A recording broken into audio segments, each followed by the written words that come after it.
আজকে আপনাদের দেখাবো মোশন গ্রাফিক্স কিভাবে এডিট করে সেটি দেখাবো। আপনারা দেখতে পাচ্ছেন এখানে ডিজে অ্যাকশন ফোরকে আমি মোশন গ্রাফিক্সের মাধ্যমে কতটা প্রফেশনাল করে তুলতেছি এটা আপনারা দেখতে পাচ্ছেন স্ক্রিনে আমার ল্যাপটপে।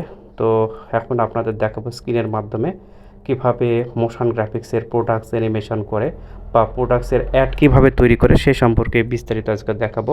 আপনাকে এই মোশন গ্রাফিক্সের কাজ করতে সর্বপ্রথম পিকচারগুলো কেটে কেটে নিতে হবে পিএনজি আকারে ফটোশপে।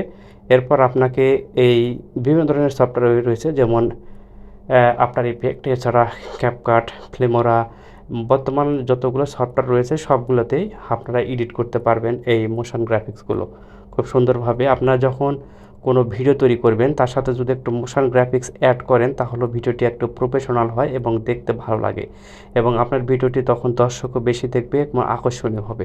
তো এইভাবে আপনারা মোশন গ্রাফিক্স যদি তৈরি করে যদি আপনার যে টেক্সট চ্যানেলগুলো রয়েছে এই চ্যানেলগুলোতে যদি আপনারা মোশন গ্রাফিক্সের মাধ্যমে যদি আপনারা ভিডিওগুলো তৈরি করেন তাহলে দেখবেন যে আগে যদি ভিউ আসতো 5টা, এখন আসবে কথার কথা বলতেছি তখন আসবে আপনার 1000।